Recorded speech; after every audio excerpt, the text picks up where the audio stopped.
ఇప్పుడు వచ్చి మనము గృహ నిర్మాణ విషయంగా మోల్డింగ్ కమ్ముల విషయంగా చెప్తాను. నేను అనుభవపూర్వకంగా చెప్తున్నా, పుస్తకాలు చదివింది చెప్పలేదు. కాబట్టి పుస్తకాలు ఉన్నది చెప్పి మీరు ఇల్లు నాశనం చేసుకోవద్దండి. సక్రమంగా కట్టండి. నేను చెప్పిన కొలతల్లో కట్టండి. మోల్డింగ్, ఇప్పుడు ఇనప రేకులు ఇల్లు కట్టుకుంటే అది కూడా చెప్తాను. ఇనప రేకులు ఇల్లు మోల్డింగ్ కొంచెం శాశ్వత గృహాలు అంటారు, పర్మనెంట్ కన్స్ట్రక్షన్ అంటారు. గడ్డి దగ్గర ఇండ్లకి వాస్తుతో పనే లేదు. కాబట్టి మోల్డింగ్ ఇంటికి వాడేటువంటి కమ్ముల యొక్క ఘనపరిమాణం గురించి చెప్తాను. మాది ఒక ఇల్లు ఉంది పల్మనేర్ టౌన్లో. 50 ఏళ్ళు అయింది ఆ ఇంటికి వయసు. దాంట్లో ఆ రోజు అది స్టార్టింగ్ మోల్డింగ్ అయ్యాడు. మోల్డింగ్ ఇండ్లు కట్టడం అనేది స్టార్టింగ్ పొజిషన్. అందుకని భయపడుతూ 10-12 ఎంఎంల కమ్ములు వేసి మోల్డ్ వేశాడు. ఆ ఇంటి వయసు 50 ఏళ్ళు. ఎక్కడ చెమ్మ రావడం కానీ క్రాకులు రావడం కానీ లేదు. ఎందుకంటే మోల్డింగ్ వేసే కమ్మి ఘనపరిమాణం బాగున్నట్లయితే పైన మోల్డింగ్ సీలింగ్ అనేది బెండ్ కాకుండా ఉంటుంది. ఎప్పుడు బెండ్ కాదో అప్పుడు చెమ్మ రాదు లోపలికి. ఇల్లు ఎప్పుడు చెమ్మ రాలేదో అప్పుడు ఆ ఇంటి యొక్క ఆయుష్ ప్రమాణం 100 ఏళ్ళు దాటిపోతుంది. అన్నేళ్ళ వరకు ఉంటుంది. నేనే కొత్తగా ఒక ఇల్లు కట్టాను. అది చెమ్మ వస్తుంది. ఏమిరా విషయం అంటే, ఈ కమ్మి కత్తిరించేవారు లేదా వాళ్ళ మాట్లాడేసి కొంచెం మోసానికి గురైన వాళ్ళు నాకేం చెప్పారంటే 6 mm 8 mm అంట మోల్డింగ్ వేస్తే బాగుంటుంది సార్, మేమంతా అట్ట కట్టేది అని చెప్పినారు. సరే వేసి నేను 6 mm 8 mm తెచ్చి మోల్డ్ వేసాను. అది బెండింగ్ పైన సీలింగ్. మళ్ళీ ఏమంటే అది లైట్గా షమ్మిస్తాం. ఇప్పుడు ఏం చేసేది తనే తలబట్టుకున్నా. అంటే ఆ ఇల్లు ఒక 15 ఏళ్ళు అయిన తర్వాత షమ్ అనేది మొదలైంది. అంతవరకు ఆ కమ్మి వంగల మోల్డింగ్లో సిమెంట్లో పవర్ ఉండేంతవరకు ఆ మోల్డింగ్ బాగానే ఉండింది. మళ్ళీ స్లోగా షమ్మిస్తాం. ఇప్పుడు నేనేం చేశానంటే మళ్ళీ ఎట్లా ఆలోచిస్తే వాళ్ళు వీళ్ళు విచారిస్తే డ్యామ్ ప్రూఫ్ అనేటువంటి ఒక పెయింట్ తెచ్చి పైన వేసాను. పెయింట్ వేసిన తర్వాత మళ్ళీ చెమ్మరాల నిలిచిపోయింది. ఈ యూట్యూబ్లో కొందరుంటారు, వాళ్ళని ఏమని సంబోధించాలో నాకు అర్థం కావడం లేదు. ఒక స్క్వేర్ ఫీట్కి 60 రూపాయలు అవుతుంది సార్ సీలింగ్ పెయింట్ వేయాలంటే. ఏమనుకుంటే మీరు అని వాళ్ళు అడ్వర్టైజ్మెంట్ మాకు ఇచ్చినారు, ఎస్టిమేషన్ ఎంత అవుతుందని ఏందేందో చెప్పారు. అందుకే చాలామంది యూట్యూబ్ కార్యక్రమాలని విశ్వసించడం లేదు. ఎందుకంటే చెప్పే విధానం తప్పు. నేను అట్టని జంకిన, ఇది 8,000 అవుతుంది ఏమనేసి 1,00,000 రూపాయలు జోలో పెట్టుకుని దిగిన. ఆడిపోయి వాడిని అడిగితే పెయింట్ అని అడిగితే ఎంత అవుతుంది దీన్ని అడిగితే ఒక బకెట్ దాన్ని సార్ ఒక 20 కేజీలు చూద్దాం. ఆ 20 కేజీలు డ్యామ్ ప్రూఫ్ డబుల్ కోటింగ్ వచ్చింది ఇల్లు మొత్తం.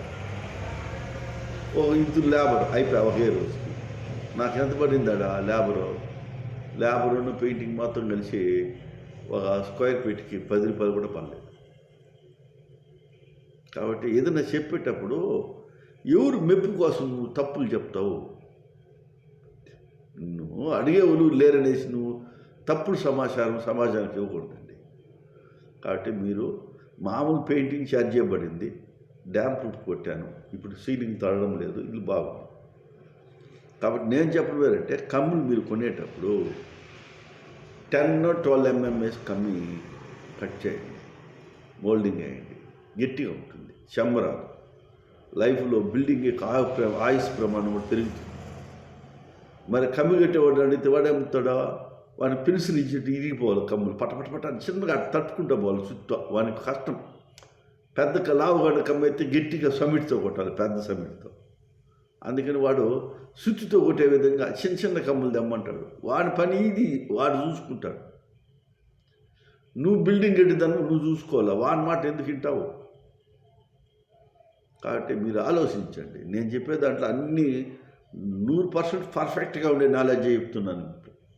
కాబట్టి ఎప్పుడే కానీ మీరు కమ్మి అనేది ఘనపరిమాణం ఎక్కువగా పెట్టి కట్టాలి. ఇంకా సిమెంట్, ఈ పల్మనరీ కన్స్ట్రక్షన్ అంటే నేను ఉండేటువంటి టౌన్లో కన్స్ట్రక్షన్ మొత్తం సిమెంటు సంగటి మీద గట్టిగా పోసి గట్టిగా వేసి దిమ్మి చేసి కొడతారు. అవి క్రాకులు వచ్చేందుకు కూడా అవకాశం ఉంది. అది తప్పుడు కన్స్ట్రక్షన్. అది బెంగళూరులో నేను గమనించాను. వాళ్ళు ఏం చేస్తారంటే పెరుగులాగా అంటే చిక్కగా ఇట్లా పోస్తే అదే వెళ్ళిపోతుంది, జారుకుంటుంది ఎడల్పుగా. ఆ మాది కలిపి కాంక్రీట్ పోస్తారు మిద్ది కమ్ముల పైన పోసి వైబ్రేషన్ మిషన్ పెడతారు. ఆ వైబ్రేషన్ మిషన్ పెట్టి తట్టే ముందుకి అదే బాగా నీట్గా అన్ని బొక్కలకు పోతుంది. దాంట్లో వాటర్ అనేది ఎక్కువగా ఉంది కాబట్టి సిమెంటు అనేది సున్నమే, ఏమీ కాదు. సిమెంట్ అంటే సున్నమే, బాగా పొక్కుతుంది. పొక్కినప్పుడు ఆ వాటర్ని అంతా అది పీల్చుకునేది. అది గట్టిగా కూడా ఉండే. అవి శంబ రావడం లేదు. ఆ ఇండ్లు వీళ్ళు వేసేసి సిమెంట్లు మా శంబలు వస్తుంది. నేను అడిగినా ఇట్లా వేయకూడదు ఏ మోల్డింగ్, ఆ విధంగా వేయాలంటే లేదు సార్ ఇట్లా కూడా వేయచ్చు. ఆ మాగా వేయాలంటే మేము ఎంత పొద్దు వేసేది, మాకు టైం ఎక్కువ పడుతుంది. ఇట్లా వేస్తే గట్టిగా వేస్తే బిన్నెగా అయిపోతుంది అంటే వాడు బతికే చూస్తున్నాడు. ఇల్లు కట్టోడు ఆడిన ఏట్లో కొట్టుకోండి అంత పనిలే.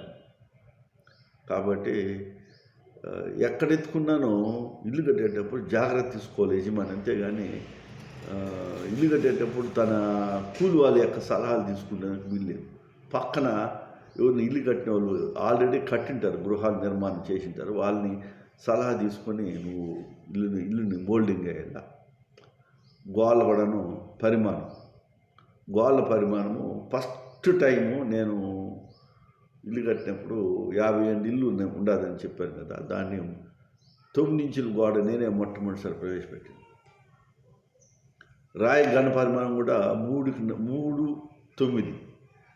ఘనపరిమాణం, 4 వెడల్పు, 9 ఇంచుల పొడి ఉండే రాయిని ప్రవేశపెట్టింది నేను. నన్ను చాలామంది తిట్టారు, ఇది కాదు, ఇది గర్భంలో పచ్చిరాయి ఉండిపోతుంది, అది ఇది ఏం లేదు, జమ్మని కాలింది. మళ్ళీ నన్ను చూసి అందరూ కాపీ కొట్టారు. అంటే ఏమి ఇక్కడ విషయం అంటే ఇటుక రాళ్ళు సైజు నేను చెప్పినట్టుగా 3, 4, 9 సైజు. అదే పరిమాణంలో సిమెంట్ రాయి కూడా కడతారు. కానీ 4 ఇంచు గోడ కట్టుకోవడానికి 3 ఇంచు గోడ కట్టడానికి ఈ పరిమాణం సరిపోతుంది. నన్ను అడిగితే పిల్లర్స్ కన్స్ట్రక్షన్ కానీ చేసినట్లయితే ఇదే ఘనపరిమాణం అంటే 4 ఇంచుల రాయి యొక్క ఘనపరిమాణం లేదంటే 5 ఇంచుల రాయి యొక్క ఘనపరిమాణంతో సిమెంట్ రాళ్ళు వేసి నీట్ కట్టుకోండి. ఇటుకలు కూడా వద్దు, ఇటుకల కన్స్ట్రక్షనే వద్దు అని చెప్తున్నా. ఎందుకంటే ఇటుకలు ఇప్పుడు కాల్చడం లేదు. కలర్ ఎట్లా తెప్పిస్తారు ఏదలదో, కలర్ మాత్రం ఎర్రగా వచ్చేసి ఉంటాయి, రాళ్ళు పచ్చే ఉంటాయి. ముందు ఇటుకలు కాలిస్తే గమని పెరికేసి అమ్మేసేవాడు, అందువల్ల అవి కలర్ తక్కువ వచ్చాయి. ఇప్పుడు ఇటుకలు సోలు పెడితే ఒక 8-9 రోజులు దాన్ని సోలు ఇప్పరు. ఆ వేడి వల్ల కలర్ ఏమో వచ్చేట్టుకుంది, కానీ రాయి మాత్రం పచ్చిదే. తేమ తగిలితే పొడి పోతుంది.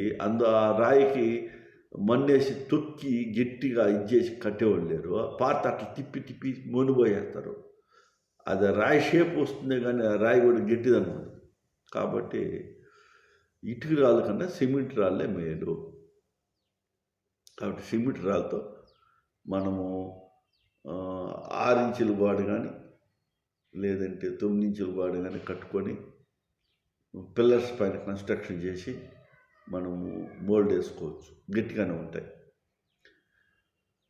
2 అంతస్తుల వరకు గోడలతోనే బిల్డింగ్ బాగుంటుందండి. దెబ్బతిరిగినాను దానిపైన ఏదైనా కట్టాలని 3 అంతస్తులు 4, 5, 6, 7, 10, 20, 30, 40 కట్టాలంటే పిల్లర్స్ వేసే కట్టాలి. ఎందుకంటే బరువు గోడలే మోయకూడదు. గోడలు అనేది బరువు మోయకూడదు, పిల్లర్లే గోడలనే బరువు మోయాలి. ఆ బిల్డింగ్ ఇంకా కన్స్ట్రక్షన్ బరువులు, మెటీరియల్ బరువును మోయడానికి పిల్లర్లే ఉండాలి కానీ గోడలు ఉండకూడదు. కాబట్టి మనము నేను చెప్పినట్టుగాను 2 ఫ్లోర్ల వరకు మీరు తప్పనిసరిగా మామూలు ఇటుకరాల గోడలో లేదా సిమెంట్ రాయి గోడ కట్టి దానిపైన నిర్మాణం చేసుకుంటే ఏ నష్టము రాదు. కాబట్టి మీరు తప్పనిసరిగా జాగ్రత్త తీసుకొని మీరు సిమెంట్ కలపడం కూడా బాగా కరెక్ట్గా కాంబినేషన్లో కలిపి ఆ సిమెంట్కి తగిన నీళ్ళు పోసి కట్టి బాగా నీళ్ళు పోసి తడుపుతూ క్యూరింగ్ చేసుకుంటూ కట్టాల. సిమెంట్లో మేలు మట్టం అనేది లేదండి. గవర్నమెంట్ పర్మిషన్ ఇవ్వదు. మనం కలిపే కాంబినేషను వాడే ఇసుకను బట్టి సిమెంట్ గిట్టిదనం వస్తుంది. కాబట్టి ఈ విషయాన్ని మీరు బాగా గమనించండి. ఆ ఇసుక అనే దాంట్లో కూడాను ఇప్పుడు డస్ట్ ఇసుక అని వచ్చింది. అది అంటే తెల్ల బండని పౌడర్ చేసి ఇల్లు కట్టడం, అది కూడా ఏం ప్రాబ్లం ఏం కాదు, గట్టిగానే ఉన్నాయి. మామూలు ఇసుక ఏటి ఇసుక అనేది కొంచెం గట్టిగానే వస్తుంది. కానీ ఏటి ఇసుకకి డస్ట్ ఇసుకకి ఏం తేడా లేదు. మీకు ఏది సౌకర్యంగా దొరికేట్టుకుంటే దాన్ని వాడి మీరు గోడలు కట్టుకోండి. తర్వాత వేరే విషయాల గురించి ఇంకో వీడియోలో చర్చించుకుందాం.